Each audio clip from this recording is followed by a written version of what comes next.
嚟到新一集嘅相聚一刻。咁咧上個禮拜咧我就同阿 Danny K 咧就傾得好開心嘅。I was so happy. I'm not sure about you. OK。咁呢個禮拜咧我哋咧又繼續傾啦。咁咧我哋講一啲咧好 juicy 嘅話題嘅。OK。So we're going to continue. Welcome to the show again. Thank you. So we're going to continue the conversation.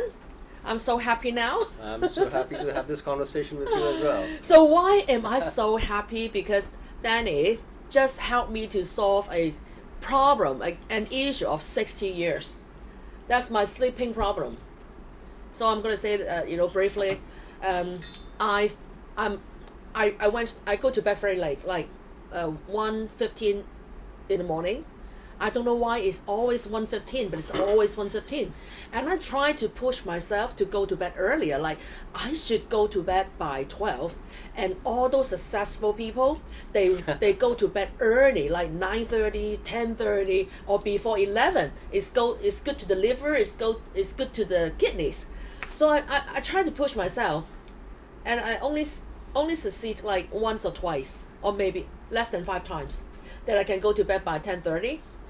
And this is torturing me, like the sleeping hour, and even those routines like, successful people, they all get up early in the morning, they meditate in 5 a.m. and then they start working, in before 6 or 7 o'clock. And then I feel so guilty that I'm not. No wonder why I'm not successful as I wish. Yes. And then it happens to almost every area of my life. Like, I should be married by 30. I'm a Chinese, okay? And then I should get a degree according to my parents. And I should do this and I should do that. And very often, this put me in a very bad situation. Like, I'm so full of guilt. I'm so full of shame. Like, how come I'm not this and I'm not that? So, can you tell us how I should look at that? How can I save myself from the sleeping problem or all the other problems with the same attitude? All right. So again, it's about your belief that you bought into, that if you sleep at this hour and you need 8 hours of sleep, you don't take 8 hours of sleep, you're not healthy, something's going to go wrong with you. All that's actually crap. All right. So it doesn't really work that way. Sleeping in the night and waking up in the morning, that's something the world or humanity has created to have uniformity, to have a routine, to have a discipline, because our whole system, economies thrive when people work in the mornings and they sleep at night so that they are ready to work in the workforce. I understand that, but it's not necessarily true, because each person has a different way they can be creative at very different hours. And like I was just telling you, when I work with luxury fashion brands or something, or sometimes designers, they create best at night. So they go into this theta state of consciousness, brainwave state, theta brainwave state, when they are half here and half there, and that's when the creativity comes to them. And if you ask them in the morning, how did you do it? They don't have an answer. They don't know. I just drew, because at night the collective consciousness is asleep. So the collective consciousness is at plateau. So people who are creative, they become very energetic and creative at night. There's nothing wrong in it. So if that's your sweet spot, if that's where you get to do your best work, use that time. There is nothing like 1 a.m. or 2 a.m. or 3 a.m. There's no. Time is a construct which has been created by us. Time is not a construct that has been created in the non-physical. It is not. It really isn't. There is no time limitation in the non-physical. Everything is the present moment. There is no past, there is no future, everything is present. So if you understand that maybe at 1 a.m. I'm the most energetic and the most creative, that's the time you should use. Maybe from 1 to 2 you could create more work or have more productivity than you could have in the whole day. That's your sweet spot. And if the more you resist this, I have to sleep at 11, I have to sleep at 10, the more resistance you'll create. Now, you talk about successful people, they have made this they are doing it out of choice. They want to do that. They feel good when they wake up at 4:30 a.m. and they do this, which is fine. I can't do that. I can't either. But I have I every 2 weeks I have my channeling course. When I work, I wake up at 4 a.m. 4 to 5:30 but I just love it because I'm so devoted to it. So I wake up at 4 a.m. or 3 a.m. I'm up there and I do my work. But I can't do it every day. But so you got to understand that you do it because you love to do it. You're not doing it because some book tells you or someone else has told you or the society is telling you. So you got to understand, you got to take 100% responsibility I for the think the quality of your more life. workshops, just personally, not everyone, okay, the more information I absorb, like the should or shouldn't, I feel like I'm torturing myself instead of like using them, instead of like taking advantage of the knowledge. I actually creating my own jail. Yes. So one advice I would give you is that there are no shoulds in life. There are no shoulds in life. I gotta write it down. I gotta write it somewhere and frame it. Yeah, there are no shoulds in life. If you believe in a should, that's the biggest problem. The words like I must and I should, that's not freedom. That's restrictive thinking, right? So if you understand that from a soul level, there are no shoulds. There are no marriage contracts in non-physical. There are no property contracts in the non-physical. So that's why there is so much freedom. And there is instant manifestation. Here we create so many rules and regulations about everything and so much judgment, which is why it just causes more and more struggle and sacrifice. But don't we need some of this if we want to be successful? Like a lot of people now, not just the teenager, not just the young people, even people of 40s or 60s or 50s, they say, oh, I don't want to work. I actually have one student told me, he said, I want to be successful. Of course I want to be successful. I don't want to work hard. I just want to, how should I say it? I just want to relax and chill and enjoy my success. But he's not educated. He's not hardworking. He got some kind of skills, but I don't know how to coach him because partially I know what he says is right. And then partially I think something is wrong. If you're so lazy, how can you be successful? There's a difference between being lazy and being aligned, all right? Yeah. Now, is he aligned to what he's saying? Number one, if he wants to be successful or make money, what is his joy? Money is an energy. You all know that. Money is an energy. You don't have to go and work to get money. Money can come to you in many ways. It's abundance. I know it. I don't believe it. I don't believe in a deep way because I always, because like money will come to me anyway. But if I relax a bit or if I don't work hard enough, like my parents, and I started to push myself, it's just like a circle. Like it's a belief. That's what I'm saying. It's a belief. So, so I'll give you my example. The work I do, for me, coming here and doing this on a Saturday morning is not work. All right. I wake up sometimes at 4 a.m. for calls. To me, that's not work. I go and do, sometimes 2 full days of trainings, off-sites for organizations from 8:30 a.m. to 6:30 p.m. 2-3 full days. For me, it's not work. I don't see this as work. Like it doesn't. I enjoy it. It gives me energy. I feel great about it. Oh my God! I impacted this. So the whole point is to find your joy. To find your joy. Now, if that guy wants to not work hard, not do all of this, but what is his joy? What does he want to do? What is his joy? What brings him joy? Because when he kind of starts creating that, then that could bring him an income. Now somebody will say, hey, my joy is to paint. I can't get income from that. But when he indulges in that drawing, he will get an idea about what he needs to do to get income. You see? Who to talk to, who he should see. Exactly. Like this. So one thing leads to another. So that's what I'm saying, you gotta trust the flow of things. You gotta trust it. You gotta trust the flow, that there is a reason. It's not laziness, it's just that he hasn't found his mojo. He hasn't found what really wakes up. That's what I think. Yes, exactly. He Yes, hasn't it's for found everyone. it. There's nothing like laziness. It's about Yeah. Laziness means your body needs rest, honestly. Laziness means your body needs rest.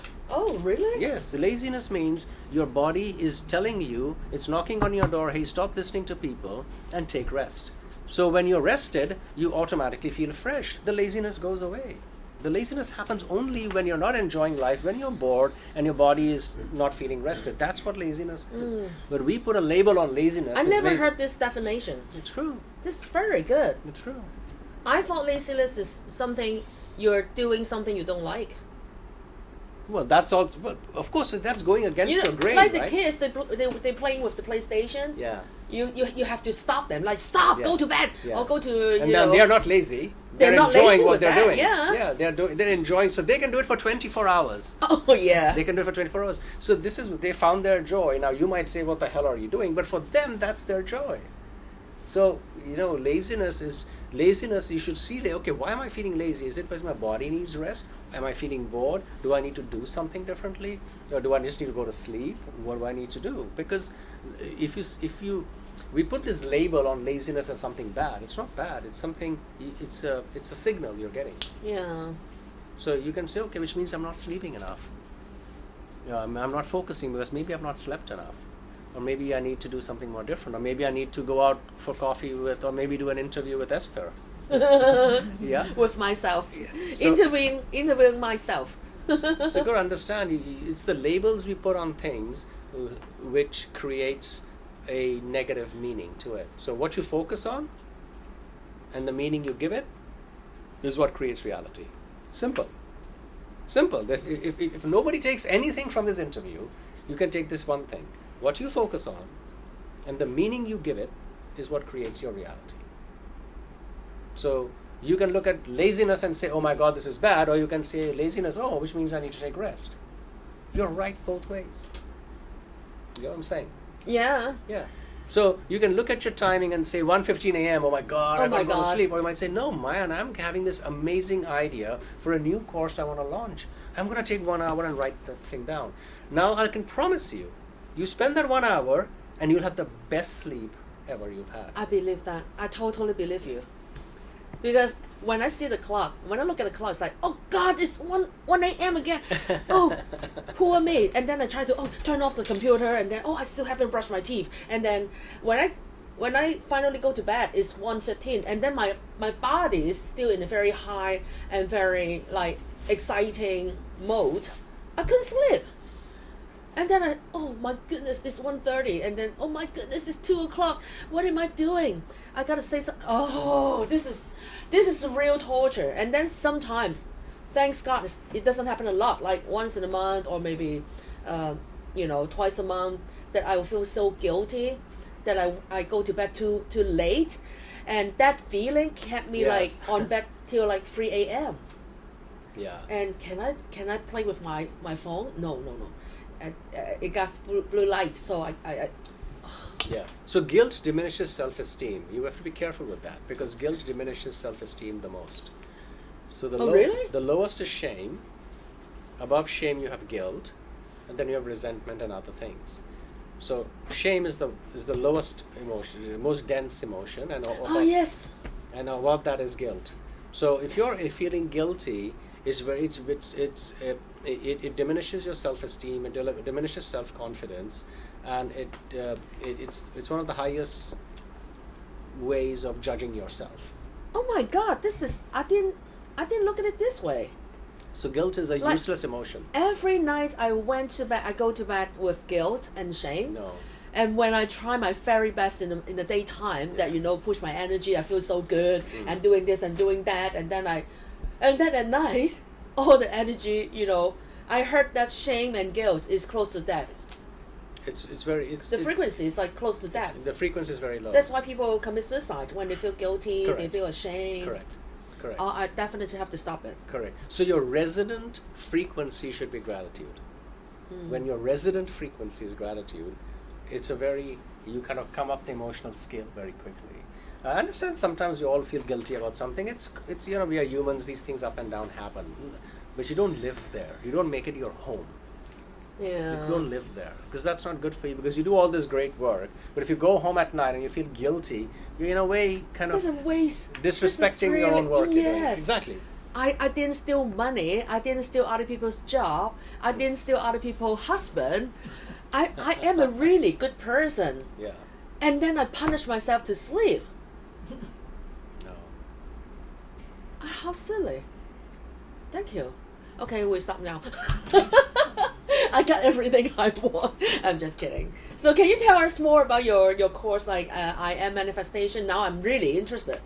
So the one we are doing in January is called Removing Barriers to Success. Removing Barriers to Success is the one we are doing on January 19th. That is that's a 1 full day event we're doing, where we are helping people overcome dense emotions.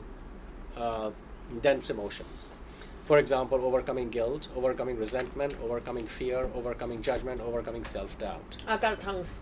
Huh? I got tons of them. Okay, so that's very foundational we do.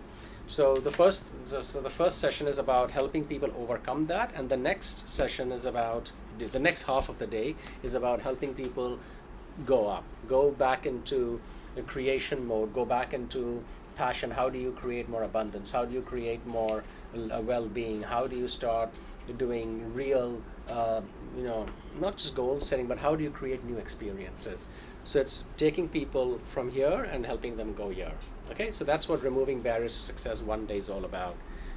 I Am Manifestation is the thing after that, where we teach you how to speed manifest things, right? And we do it real time, like real time. It's not. What do you mean real time? So it's something. I Am Manifestation goes over a couple of weeks. All right? Oh, yeah. So it's not a weekend thing. It can be, but I want people to actually have a real experience.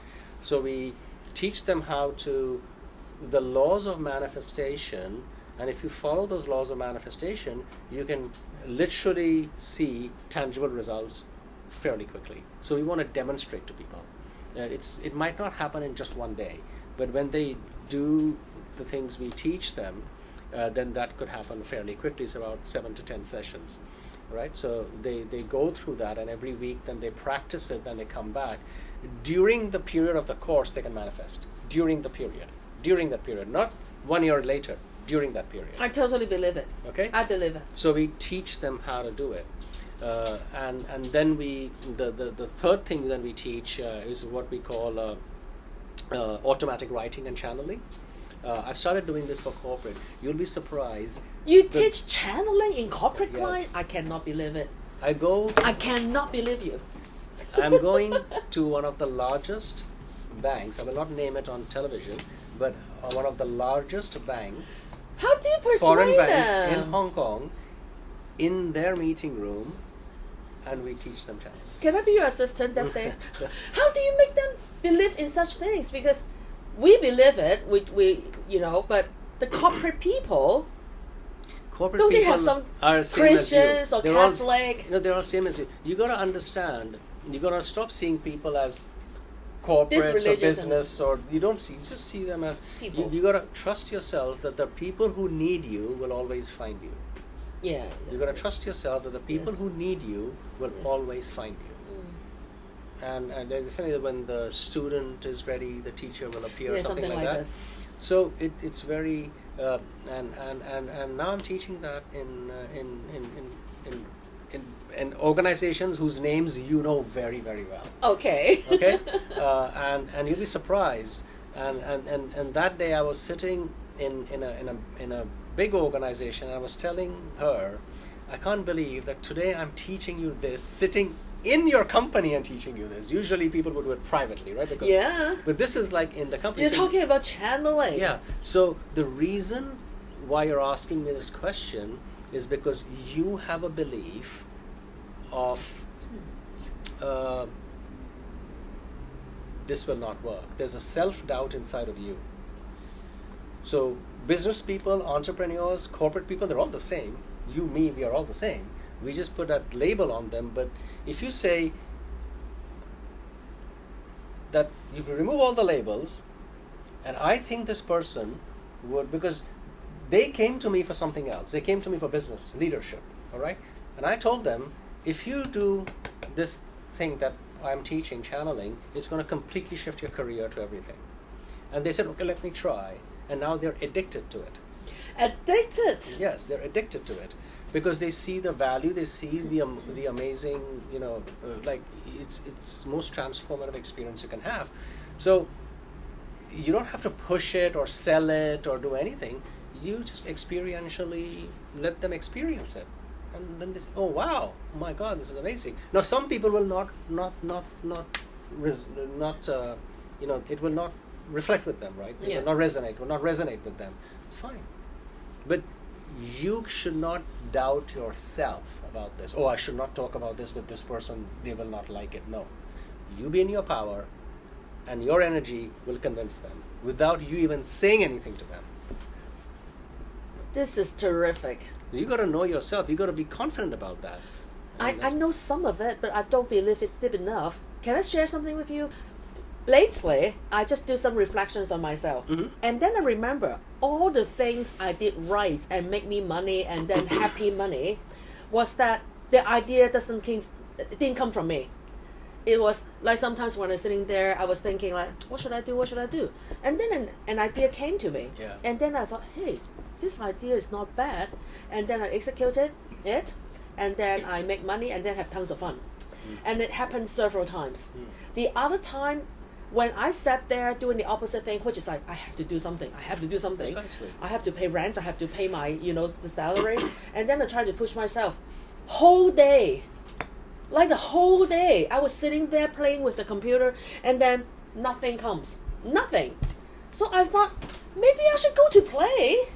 Maybe I should go to the beach. Maybe I should go, shopping or window shopping. Or have a coffee in a luxurious hotel. So let me give you an answer in one line. And then if the idea comes, it comes. Correct. If it doesn't come, it doesn't come. There is no way I can push it. So if I can push it and I don't have it, at least I have some good time in the beach or in a hotel, isn't it? I'll explain this in one line. When the universe sends you a calling, don't send it to voicemail. What do you mean? Don't send it to voicemail. So I always feel like I'm waiting for the universe to give me some you ideas. just said it does. So when you were sitting there, happy money and all came to you when you were... But I can't push it. You can't push it. No, I can't. So the thing is that we usually don't listen because whenever inspiration doesn't shout, inspiration whispers. So when the universe gives you a calling, when it gives you a purpose, when it gives you an idea, people send it to voicemail because they think they don't believe it. No, that's not possible. Because they use their mental head they want to process step 1, step 2, step 3, step 4. But universal consciousness, ideas and inspiration doesn't work like that. Yeah. You have never seen, no pessimist has ever won a Nobel Prize. Say it again. No pessimist has ever won a Nobel Prize. Okay. Right? So you got to understand that when you allow yourself and when you're conscious that, okay, I'm getting this idea, it seems bizarre, but because I have it, I'm going to follow it. You will be surprised how quickly things materialize and manifest with very little effort. You will see it. I'm sure you've seen it. I have moments like this. Of course you do. You just don't trust it enough. Yes. That's what I'm saying. So the why we say when the universe gives you a calling, don't send it to voicemail means listen to what it's saying instead of letting it like, okay, this doesn't make sense. But you got to listen to it. You got to understand it, and the best way to understand it is through your feelings, because your emotions are the doorways to heaven. Yeah. And when you hear something and it makes you feel good, that's a sign. That's a very clear indication that you're on the right track. So stop bringing your head in the middle and just follow the flow. I've created my entire business on this. I don't do marketing at all. I hardly do marketing. You'll see maybe I put something on Facebook sometimes, or maybe on LinkedIn, but overall marketing, even when I tried it, it didn't work. It feels so good to hear that, because lately I just find that the training industry has changed a lot. And I used to use Facebook to advertise my coming workshop or book club, and then all of a sudden it didn't work at all. Yeah. Just all of a sudden, and then I was like, oh gosh, so what should I do now?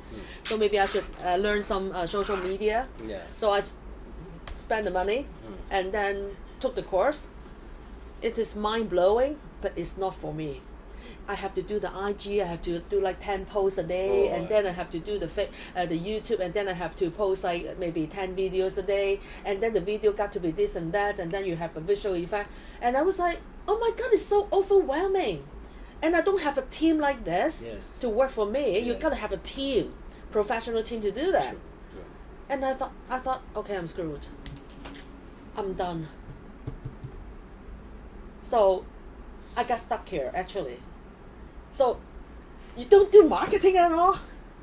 No, when I tried, it didn't work. Yeah, it didn't work. It didn't work. Because I was forcing and efforting. That was the problem. This is now I know some people who do so marketing true. and they love doing it, which is fine, which is great. So you gotta ask better questions to the universe. All right, how do I get my product in front of more people? That's a fabulous question. Yeah. So how do I bring my service so that more people can benefit? And then let the orchestration happen. I love every word you say. I love the words you choose. You always choose like orchestra, and then a lot of vocabulary. So well said. Thank you. But try it and see. Don't believe me. Try it, because sometimes this efforting doesn't always produce the best results. Yeah. So alignment first, action second. We do action first, alignment next. Alignment first, action second. I used to love doing YouTubes, like ever since like 2018. I love doing it. I don't care, how many views I get. I don't care what people think. I just love doing it. And then lately, like after 6 years, I started to find that I can actually launch my programs, and then it becomes a marketing tool to me.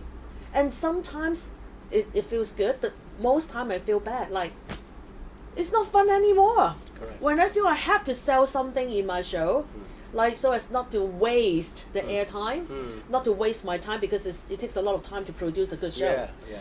And then I lost the fun, like every Sunday night, okay, I have to do something for tomorrow, And then very often I sat there for hours. I couldn't come up with tiny little thing. Until at the very end, like when it's close to 11 o'clock or 12 o'clock, and I really have to squeeze something out of myself, and then I did something. And then I did it, I produced it, and then edited it, and then I never look at it. And I don't like it. I lost my passion. Yeah, so ask good questions, ask empowering questions. What's the best? Like, I went to Japan in November, and I've always thought about how do I create a larger audience? Because right now I do it for corporates and single people, private coachings and all. I said, how do I get larger audiences? It's impossible for me to do any level of marketing to get 500 people in Japan. For me, it was impossible. All right, I just had this. What would it look like? What would a large audience that I'm talking about channeling? What would that look like? Just to ask the question, and somebody did everything for me, and I just walked on stage and delivered. I didn't even know who was sitting there. So you got to ask better questions. Yeah. Now I could have said, oh no, this is impossible. First I've got to do 10 posts on Facebook. I've got to do 20 posts here, and no, it doesn't work that way. Divine orchestration works on intention. It works on empowering questions. It works on asking lofty questions, and then you allow the orchestration to happen for you. That's why you get into flow. Now, sometimes the flow can be that, hey, you need to take action and maybe call up Santa, call up Esther to help you for that. That could be also an action that you can take. That's possible. But it's not coming from struggle. It's not coming from forcing and efforting. It's coming from flow.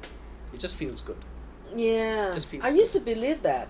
And then... Hey, why are you used to believe it? You got to believe it now.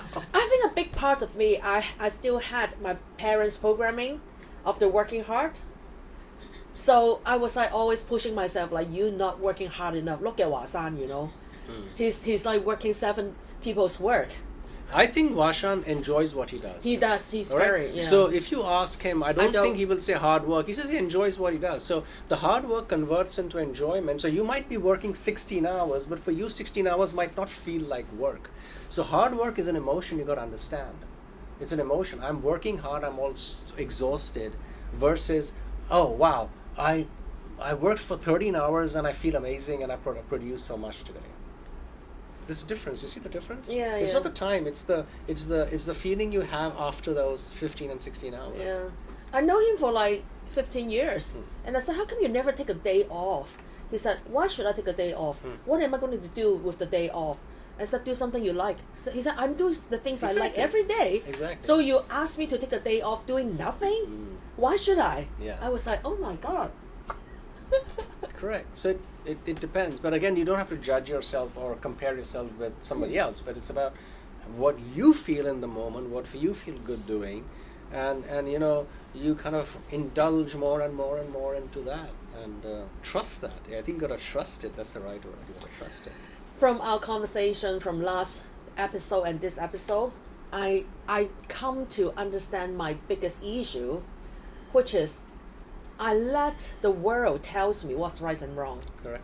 And then I have a lot of should and shouldn't. And then I know I should listen within, but then I always listen to the outside world. Like the world said this and the world said that, and the church said this and the church says that. That really, you know, this is killing. You detach from your own divinity when you listen to the opinion of others as opposed to your own intuition. Yes.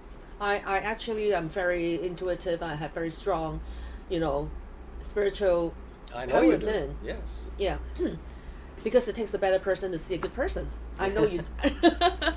And I don't know what to say. I can't be more thankful to you. My pleasure. Yeah. But you see, the thing, like what you're just saying. You enlightened me. Many people go through. So they have this, they do this spirituality or this whatever practice they do in the morning or in the night. They're in the zone, they feel good. And then they go into the real world and they forget all about that. And now they are going to the bank and struggling and forcing and efforting. They don't understand that use that energy that you created into your entire day. Don't detach from that.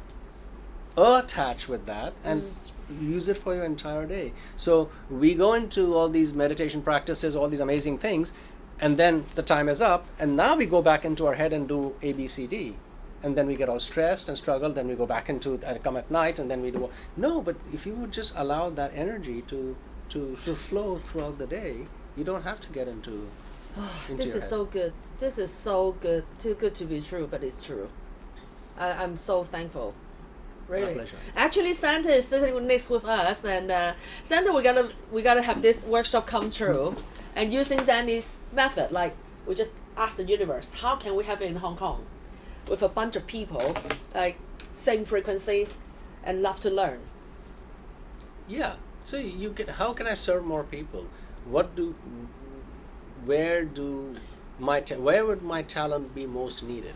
You just give us like several questions, then we will work together, and then we meditate on this. Like, how can we serve Hong Kong in a much better way? How can we have more students, and then more people benefit from your workshops? Yeah, you ask empowering questions, and you will get. Now, sometimes when you receive insight, it's not always what you thought it should be. Yes. You got to understand that. Yeah.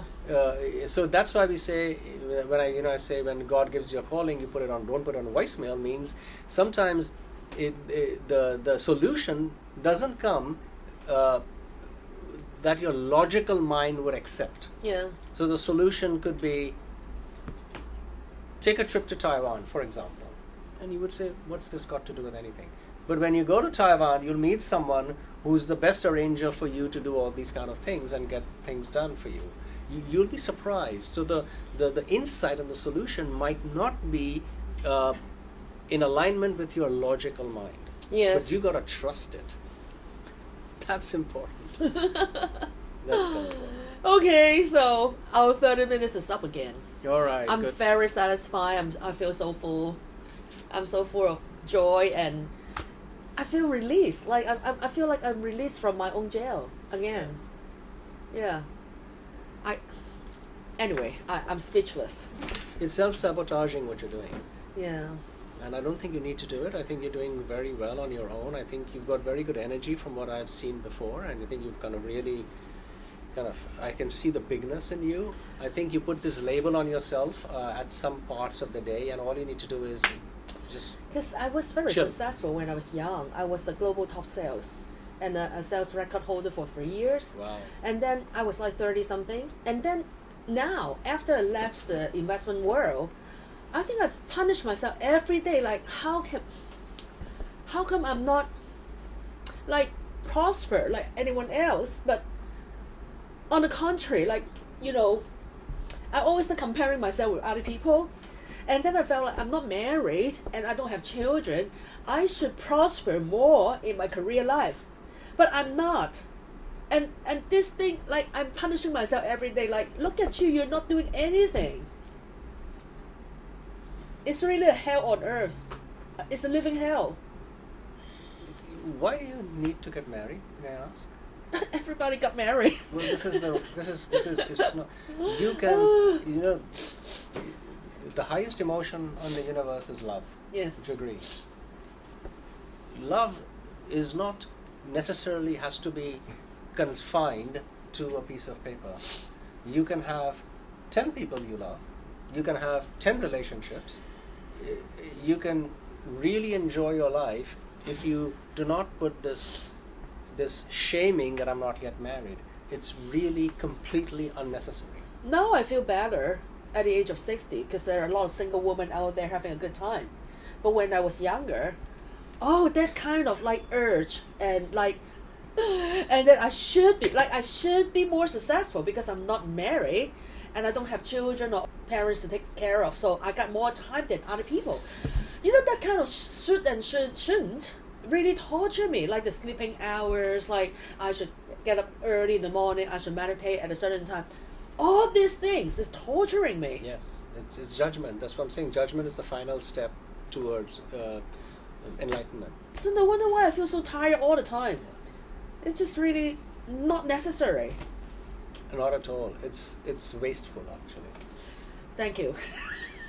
Thank you for saying Seriously, this. seriously. Yeah, seriously. You don't really need this. I think you're doing very well. If you would just, something I teach, and I would really, encourage you to do it. You could do something called the mirror exercise.